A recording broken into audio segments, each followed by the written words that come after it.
আল্লাহ বলবেন আন সাদাকা আবদি, এই ফেরেশতারা আমার বান্দা আমার বান্দি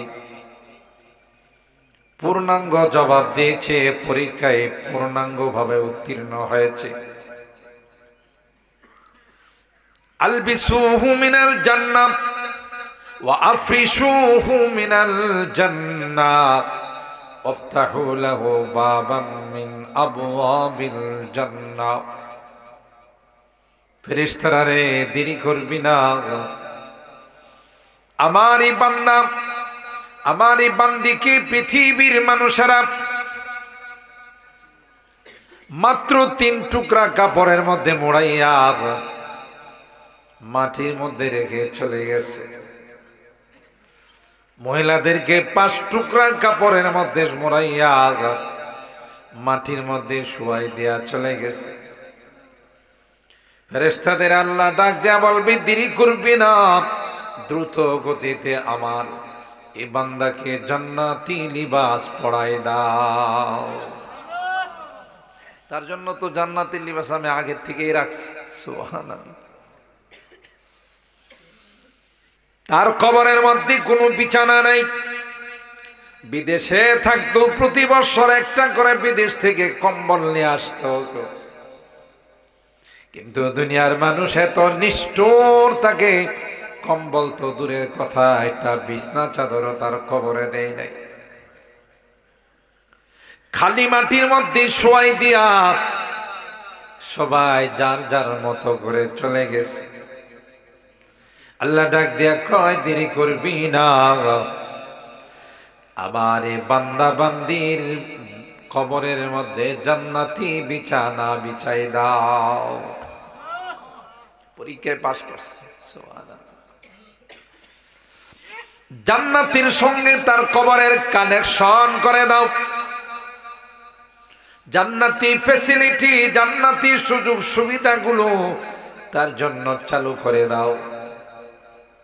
আল্লাহ ডাক দেয়া বলবে, ইয়া ইবাদি লা খাউফুন আলাইকুমুল ইয়াউমা ওয়ালা আনতুম তাহজানুন।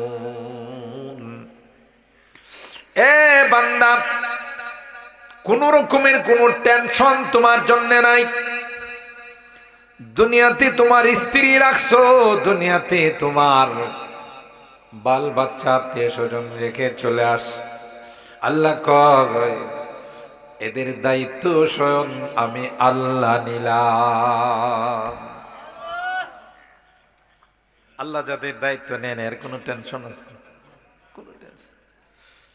এরপরে আল্লাহ বলেন, এ বান্দা, কবরের ঘাটি, ফুলসারাতের ঘাটি, জাহান্নামের ঘাটি গুলো আমি আল্লাহ তোমার জন্য সহজ করে দেব।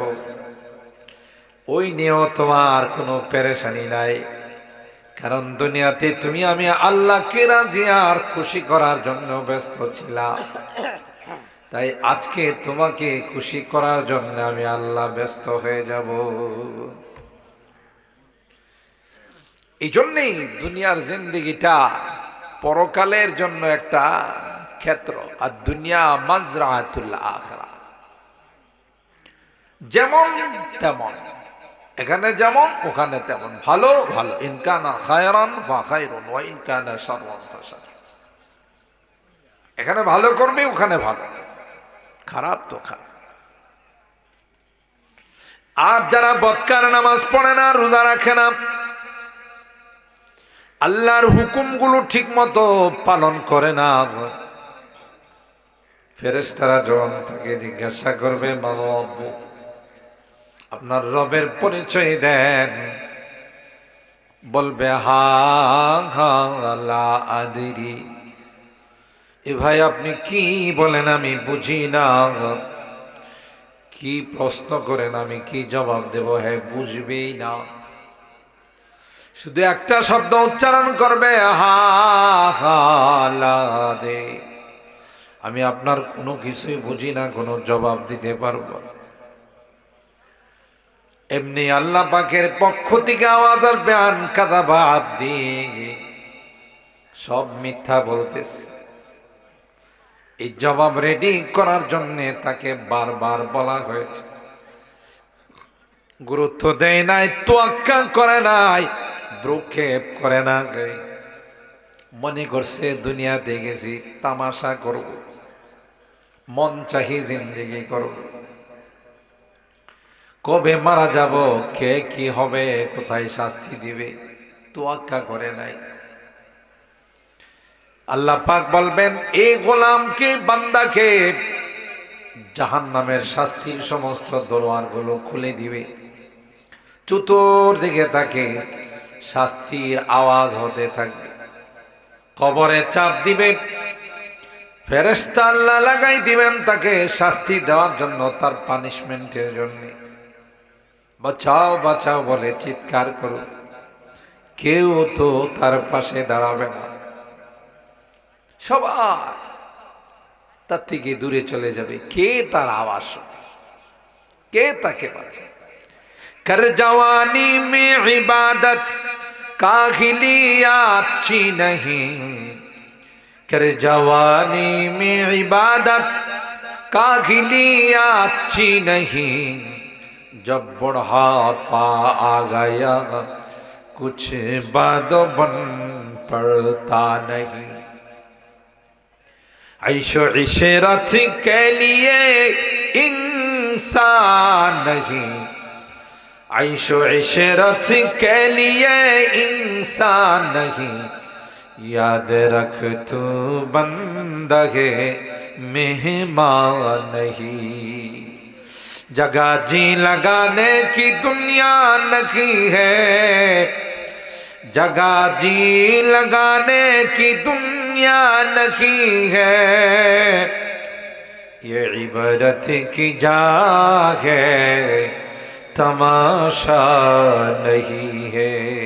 আহ, তামাশা করার জন্য, ভ্যালেন্টাইন্স ডে পালন করার জন্য, আমোদ ফুর্তি করার জন্য, নেশা করার জন্য, জোয়া খেলার জন্য, লাফালাফি করার জন্য, এটা বড় দামি একটা জিন্দেগি। এই জিন্দেগিটাই যারা কাজে লাগাবে, যারা আল্লাহর হুকুম মতো এই জিন্দেগি পরিচালনা করবে, ওরাই ভাগ্যবান, হাসতে হাসতে আল্লাহর জান্নাতে মেহমান হয়। আমরা বুঝি না, মনে করি আরে কবে মারা যাব, কি হবে, মৌলবীরা কত কথা কয়। না না না, মৌলবীদের কথা না, কোরআনের কথা, ঠিক কিনা বলেন? আমরা তো এগুলোর অনুবাদ করি, কথা কার? জোরে গান কার? আল্লাহ, আমার রবের কথা, আল্লাহর কথা। ইন্নাহু লাকাউলু রাসূলিন কারীম, ইন্নাহু লাকুরআনুন কারীম ফি কিতাবিন মাকনুন লা ইয়ামাসসুহু ইল্লাল মুতাহহারুন। আল্লাহ বলেন এটা আমার কালাম, এখানে কোনো মিথ্যার অবকাশ নাই। ভাগ্যবান ওই ব্যক্তি যে ব্যক্তি দুনিয়ার জিন্দেগিটা সাজাইছে, কোরআন মতো জিন্দেগিটা চালাইছে, মৃত্যুর পর যখন জবাব দেয়া ফালাইবে, তার আমলনামা ডান হাতে চলে আসবে। খুশিতে আনন্দে বলতে থাকবে, ফাম্মা মান উতিয়া কিতাবাহু বিয়ামিনি ফায়াকুলু হাউম ইকরাউ কিতাবিয়া ইন্নী যানানতু আন্নী মুলাকিন হিসাবিয়া فهو في عيشة راضية في جنة عالية قطوفها دانية كلوا واشربوا هنيئا بما أسلفتم في الأيام الخالية سبحان الله। খুশিতে আনন্দে ডাকবে, ও আমার দুলাভাই, ও আমার বড় ভাই, মামা, চাচা, দেখবে কি সুন্দর ফলাফল আমার ডান হাতে আসে না, আমার কিন্তু এরকম ধারণাই ছিল। তাই তো বয়লার মাঠে 3 দিন তাফসিরের আখিরি মোনাজাত আমি ঘুমাইছি না। আমি মাঠে বয়ে রয়েছি, বয়লার মাঠে বসে রয়েছি, মোনাজাত করে বাসায় গিয়া ঘুমাইছি। সুবহানাল্লাহ। আমি জানতাম যে একদিন আমার প্রশ্নের জবাব দিতে হবে। ইন্নী যানানতু আন্নী মুলাকিন হিসাবিয়া ফাহুয়া ফি ঈশাতির রাদিয়া। আল্লাহ ডাক দেয়া কয়, ওই আমার বান্দা, দুনিয়াতে যতই কষ্ট ছিল, রোগ শোক ছিল, একটার পর একটা রোগ, একটার পর একটা বালা মুসিবত ছিল গো, কিন্তু এখন তার জিন্দগিটা বড় আরামের জিন্দগি। সুবহানাল্লাহ। বেহেশত আজা কে আজারে নবাশদ, বেহেশত আজা কে আজারে নবাশদ, কসে রাবা কসে করে নবাশদ। জান্নাত তো এমন জায়গা যেখানে কোনো রকমের কোনো কষ্ট নাই। সুবহানাল্লাহ। কেউ কার মুখাপেক্ষে না, আরাম, এমন সুখ শান্তি শুরু হবে, আর কোনোদিনই সুখ শান্তি দূর হবে না। আল্লাহ বলেন, তোমার জীবনের শুরুটা থাকে অনেক বড় চাকচিক্য, মাঝখানে আয়সা মাঝামাঝিতে, লাস্টে আয়সা জীবনের আস্তে আস্তে মানে কমতি শুরু হয়, জাওয়াল শুরু হয়, ঘাটতি শুরু হয়। কিন্তু জান্নাতে গেলে তোমার কখনো অসুখ বিসুখ হবে না, কখনো তোমার মধ্যে দুর্বলতা আসবে না, জ্বর সর্দি ঠান্ডা কোনো কিছুই তোমার হবে না, শুধু শান্তি আর শান্তি, শান্তি আর শান্তি। সুবহানাল্লাহ। ওই আল্লাহর বান্দা বলবেন, ইন্নী যানানতু আন্নী মুলাকিন হিসাবিয়া ফাহুয়া ফি ঈশাতির রাদিয়া ফি জান্নাতিন আলিয়া। কি আরাম আর আরাম। আল্লাহ বলবেন, জান্নাতের যে কোনো গাছের ফল খাও, আরামে বসবাস করো, মৃত্যুর টেনশন নাই। লা ইয়াযুকুনা ফিহাল মাউতা ইল্লাল মাউতাতাল উলা ওয়া ওয়াকাহুম আযাবাল জাহিম। মৃত্যু কয়বার হয়? একবার না দুইবার? বলে না, একবার না দুইবার? একবার। পরে হাজারো যদি মৃত্যুকে ডাকে, মৃত্যু আসবে, মরণ আসবে না। মরণ জীবনে একবার। এর আগে নিজেকে ঠিক করে নিতে হবে। মরণ আসলে আল্লাহর কাছে সুযোগ চাইলে কাজ হবে না। হবে? এ কথা আল্লাহ কোরআনে বলছে। যখন পরকালের দুর্দশা দেখবে, তখন বলবে, আল্লাহ দুনিয়াতে আমাকে আবার পাঠান। রব্বানা আখিরনা ইলা আজালিন করিব নুজিব দাওয়াতাকা ওয়া নাত্তাবি'র রাসূল আওয়ালাম তাকুনু আকসামতুম মিন ক্বাবলু মা লাকুম মিন জাওয়াল। আল্লাহ আবার একটু পাঠান, আমি আর গুনাহ করব না, নামাজ ছাড়বো না, তাফসীর মাহফিল বর্জন করব না, রোজা রাখবো, নামাজ পড়বো, হজ করবো, ইবাদত বন্দি করবো, হুকুম আহকাম মাইনা চলবে। এই অঙ্গীকার করলে কি দ্বিতীয়বার আর পাঠাইব? কেউ যারা আমাদের মুরব্বীরা গেছে, এরা কি দ্বিতীয়বার আর আসছে? না আসার কোনো সুযোগ আছে? কেন আমরা ইব্রত গ্রহণ করি না, উপদেশ হাসিল করি না? হায়রে, দাদা তো চলে গেল, আর কোনোদিন আসলো না। বাবা চলে গেলেন, আর কোনোদিন আসলেন না। আমিও তো এই পৃথিবীর থেকে শেষ বিদায়।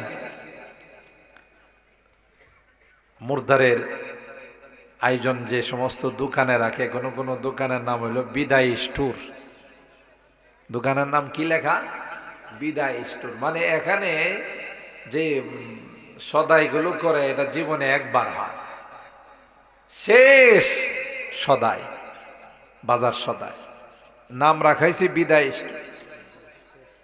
বিদায় নিবেন আর কোনোদিন আসবেন, শেষ বিদায়। এখানে যদি আপনার পরকালকে সাজায়া যাইতে না পারেন, হাজারো আফসোস করলে লাভ হবে না। আল্লাহর কাছে বলবেন, রব্বানা আখিরনা ইলা আজালিন করিব নুজিব দাওয়াতাকা ওয়া নাত্তাবি'র রাসূল আওয়ালাম তাকুনু আকসামতুম মিন ক্বাবলু মা লাকুম মিন জাওয়াল। আল্লাহ বলবেন, না, দুনিয়া থেকে বিদায় নিয়ে আসার আগে তোমাদেরকে বলা হয়েছে বারবার, দেখো দেখো, আর কিন্তু আসার সুযোগ পাইবা না, যা করার করে নাও। মানি না, রমজান মাস আসতেছে, রোজা রাখি নাই, গত রমজান গেছে, অনেকে রোজা রাখি নাই, হেলায় হেলায় অহেতুক আল্লাহর এই গুরুত্বপূর্ণ বিধান মাহে রমাদান। আল্লাহ বলেন, বান্দারে, রমজান এটা আরবি শব্দ, রমদুন থেকে আসছে, তার মানে হলো পুড়ে ছাই বানাই দেওয়া। কোন জিনিসকে যদি আপনি আগুন দিয়ে পোড়ান, পরে এটা আর থাকে না, ছাই হয়ে যায়। ঠিক আল্লাহ বলেন, 11 মাস তোমার দ্বারা যে গুনাহ খাতাগুলো হইছে, একটা মাস আমি গুনাহগুলোকে পোড়ায়া ছাই করে দেওয়ার জন্য রমজান পাঠাইলাম। আল্লাহর হাবিব বলেন, মান কামা রমাদানা মান সামা রমাদানা ঈমানাও ওয়া ইহতিসাবা গুফিরা লাহু মা তাকদ্দামা মিন যামবি। পয়গম্বর কয়, আমার যে উম্মত রমজান মাসে রোজা রাখবে, রাত্রে বেলায় তারাবির নামাজ পড়বে, কষ্ট করে দাঁড়াইয়া তারাবির নামাজে কোরআনে কারীমের খতম শুনবে, খতম দিবে, আল্লাহর হাবিব ডাক দেয়া কয়, গফিরা লাহু মা তাকদ্দামা মিন যামবি। আল্লাহর হাবিব ডাক দেয়া কয়, উম্মত, তোমার জীবনের সকল গুনাহগুলো আল্লাহ মাফ করে দিবে। গুনাহ মাফ হয়ে গেলে তার আমল নামাটা পরিষ্কার হবে না, অপরিষ্কার থাকবে? আমল নামাটা পরিষ্কার হয়ে যাবে। সুবহানাল্লাহ, জোরে বলেন, ওই সুবহানাল্লাহ। এখানেই শুধু শেষ নয়, আল্লাহ বলেন, এ বান্দা, শুধুই যে তোমার গুনাহগুলো মাফ করে দিলাম তা নয়, গুনার জায়গাগুলো আমি আল্লাহ নেকের দ্বারা পরিবর্তন করে দেব।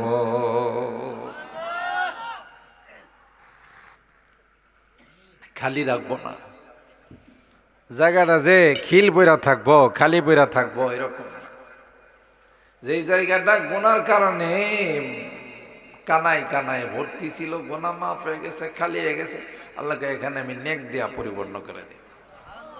সুবহানাল্লাহ, কত বড় মেহেরবান আমাদের আল্লাহ। বান্দা কোনো কারণে গুনাহ হয়ে গেলে, মুসলমান ইমানদার কোনোদিন ইচ্ছা করে গুনাহ করতে পারে? মুসলমান ইমানদার কোনোদিন ইচ্ছা করে গুনাহ করতে পারে না। যদি কোনো কারণে অনিচ্ছাকৃতভাবে গুনাহ হয়ে যায়, তাওবা করতে 1 মিনিটও দেরি করে না। কথা বলেন ঠিক কি?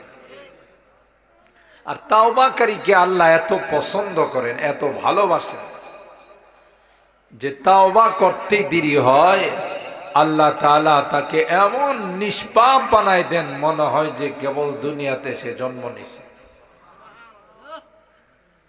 এত বড় আল্লাহর কাছে হারানো সন্তান, কোনো মার কোনো বাবার সন্তান যদি হারাই যায়, বহু খোঁজাখুঁজি করতেছে, পাইতেছে না। এই সন্তানটা পাইলে মা বাবা খুশি হয় না, বেজার হয়? কেমন খুশি হয়, ভাষায় প্রকাশ করার মতো। খুশিতে আত্মহারা হয়ে যায়, সন্তানরা জড়ায় ধরে কান্দে, বাবা তুমি কইছিলা, মা তুমি কইছিলা। ঠিক আল্লাহ বলেন, আমার কোন গুনাহগার বান্দা শয়তানের ধোঁকায় পড়ে যখন গুনাহ করে ফেলে, খালিস ভাবে যখন তাওবা করে, আমি আল্লাহ এমন ভাবে আমার রহমতের কুলে উঠাইনি। মা যেমন হারানো সন্তান পাইলে খুশি হয়, তার চাইতে কোটি কোটি গুণ বেশি খুশি আমি আল্লাহ হয়। কত বড় মেহের। বাজা বাজা হারাচ্ছে হস্তি, বাজে আ गर काफिर गबरो बुत पुरुस्ती, बाज आ ये दरगाहे माँ दरगाहे ना उम्मीदे ने सदबार अगर तौबा शिकस्ती, बाज आ बाज आ।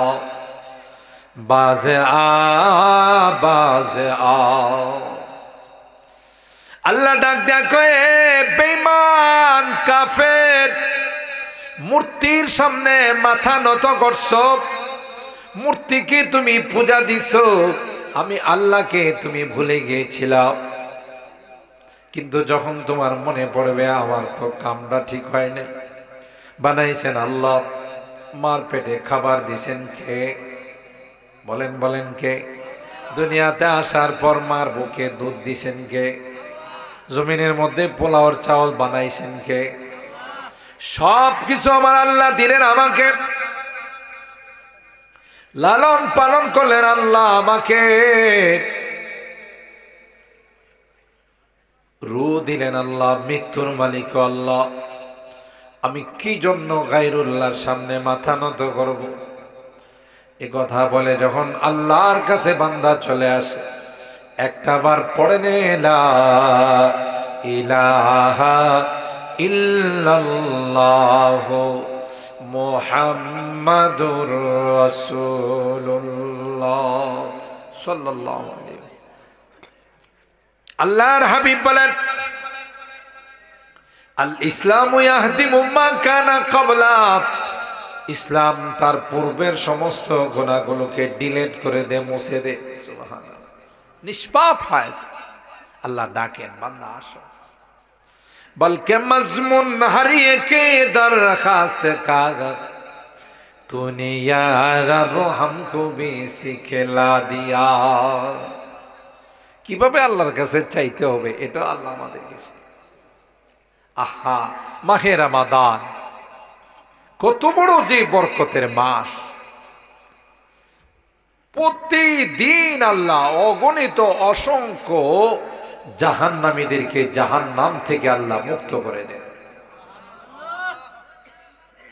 দেশের স্বাধীনতা দিবস আসলে দেশের রাষ্ট্রপতি, প্রধানমন্ত্রী যারা থাকে, এরা স্বাধীনতা দিবসের শুভেচ্ছা হিসাবে অনেক কয়েদিকে, জেলখানায় যারা বন্দী হয়ে আছে তাদেরকে বেকসুর মাফ করে দেয় স্বাধীনতা দিবস হিসাবে। আল্লাহ বলেন, রমাদান যখন আসে আমি আল্লাহ অগণিত অসংখ্য জাহান্নামীদেরকে বিনা শর্তে মাফ করে দিই। রমজানের শুভেচ্ছা। আর বান্দাকে গুনাহ থেকে বাঁচার জন্য স্পেশাল একজন ফেরেশতা আল্লাহ পাঠাই দেন। রমজান মাসে ইবাদত করার জন্য, মুত্তাকি হওয়ার জন্য, তাকওয়ার দৌলত অর্জন করার জন্য আল্লাহ বলেন, বান্দারে গুনাহ করায় দুই শত্রু, একটা হলো বাহিরের আর একটা হলো ভিতরের। কোন এলাকায় যদি ডাকাতি হয়, ধরেন সিরাজনগর, তেলিনগর, বুধল, মালিয়াতা, সাতিয়া, ডাকাতি, ভালো করে তদন্ত করলে দেখা যাবে বাহিরের ডাকাত তো আসছে ডাকাতি করতে, ভিতরেরও কিছু ডাকাত আছে। চুরি হইলে শুধু বাইরের চোররা এসে চুরি করতে পারে না, ভিতরের চোরও কি করে আগে দেখাই দেয়। ঠিক গুনাহ করা শুধু শয়তানের কাজ নয়, শয়তান তো বহিরাগত ডাকাত, ভিতরগত ডাকাত হলো নফসে আম্মারা। আগে আপনার দিলের মধ্যে আসে, আরে একটু গুনাহ করে লাই, একটা মিছা কথা কয়ালাই, আরেক বেটার লাইল কাটটা লাই, আরেক বেটার ওই জায়গাটা দখল দেয়ালে কি করব আমাকে? এই কথাটা প্রথমে মনে মনে আসে নফসে আম্মারার কাজ, এটা হলো ভিতরগত শয়তান। পরবর্তীতে শয়তান আয়সা এটাকে পাকাপোক্ত করে।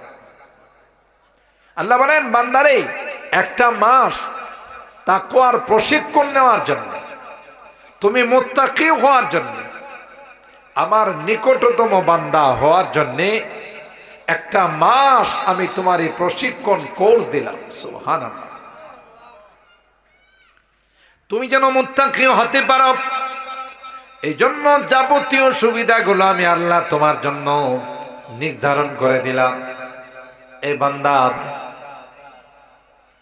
যখন রমজানের চাঁদ দেখা দেয়, ইযা কানাত আউয়ালু লাইলাতিন মিন রমাদান সুফিদাতিশ শায়াতিন ওয়া মারাদাতুল জিন ওয়া গুল্লিকাত আবওয়াবুন নার।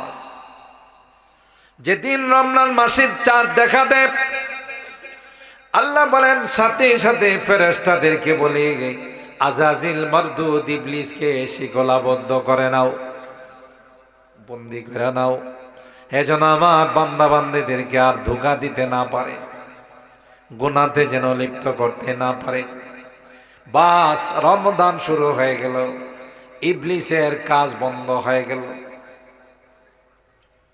2 নাম্বার হলো, আল্লাহ বলেন যখন পেটের মধ্যে খানা থাকে না, সুবে সাদিক থেকে নিয়ে সূর্যাস্ত পর্যন্ত পানাহার থেকে যখন বিরত থাকে, ভিতরের ডাকাতরাও আস্তে আস্তে দুর্বল হয়ে যায়।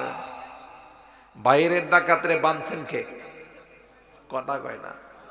বাইরের ডাকাতরে জেলখানার মধ্যে বন্দি করছেন কে? আর ভিতরের ডাকাত না খাওয়ার কারণে, পানাহার থেকে বিরত থাকার কারণে এটা অটো সিস্টেম দুর্বল হয়ে গেছে। ভিতরের ডাকাতও দুর্বল, বাইরের ডাকাতও বন্দি। এখন কি নেক কাজ করতে আর কোনো অসুবিধা আছে? কোনো অসুবিধা নেই। আর আপনারা প্রশ্ন করতে পারেন, হুজুর যদি আপনি যে কথা কইছেন এমনই যদি হয়, তাহলে রমজান মাসে গুনাহ হয় কেমনে? রমজান মাসে হোটেলের ভিতরে যায় খায় কেমনে? রমজান মাসে গান বাজনা বাজাই কেমনে? রমজান মাসে সুদ খাই কেমনে? এটার জবাব হলো, 11 মাস শয়তানে আচ্ছা তালে আপনার উপর আমার উপর মেশিন চালাইছে না। 11 মাস শয়তান তার ইচ্ছা মতো সমস্ত গুনার কাজ আমাকে দিয়ে আপনাকে দিয়ে করাইছে। তো 11 মাসের যে স্পিড, এটা কি হঠাৎ করে বন্ধ হয়ে যাবো না? একটু সময় লাগবো। একটা গাড়ি যদি, যে যারা মোটর সাইকেল চালায়, বাইক চালায়, একটা গাড়ি যদি খুব স্পিডে চালায়, এটাতে হঠাৎ ব্রেক ধরলে কি গাড়ি থাকবো না? উল্টাই যাব। আস্তে আস্তে ব্রেক ধরা লাগে, ব্রেক ধরতে ধরতে 1 কিলোমিটার লাগে। ঠিক 11 মাস শয়তানে তার মিশন চালাইছে। 11 মাস আমার আপনার উপর শয়তানে তার রাজত্ব চালাইছে। হঠাৎ করে তো এই মিশনটা বন্ধ হবে না। ওই 11 মাসের ধাক্কাই রমজান মাসে কিছু গুনাহ হয়। কথা বলেন ঠিক কিনা? আল্লাহ বলেন, ইয়া আইয়ুহাল্লাযীনা আমানু কুতিবা আলাইকুমুস সিয়াম কামা কুতিবা আলাল্লাযীনা মিন ক্বাবলিকুম লাআল্লাকুম তাত্তাকুন। আল্লাহ কই, বান্দারে, এই ইমানদার মুমিন মুসলমান, তোমাদের উপর আমি আল্লাহ রোজাকে ফরজ করেছি। তোমরা যদি মাহে রমাদানের রোজা রাখো, এতে করে তোমাদের যে লাভ হবে, আমি আল্লাহ তোমাদেরকে মুত্তাকি বানাই দিব। তোমাদের মধ্যে তাকওয়ার দৌলত চলে আসবে, তোমার একটা গুণ চলে আসবে, যে গুণটার নাম হলো তাকওয়া। তোমার নাম হয়ে যাবে মুত্তাকি। আর শুনে রাখো, পরকালের পরপারের যত সুখ শান্তি এই গুণ যাদের মধ্যে থাকবে তারাই পাবে।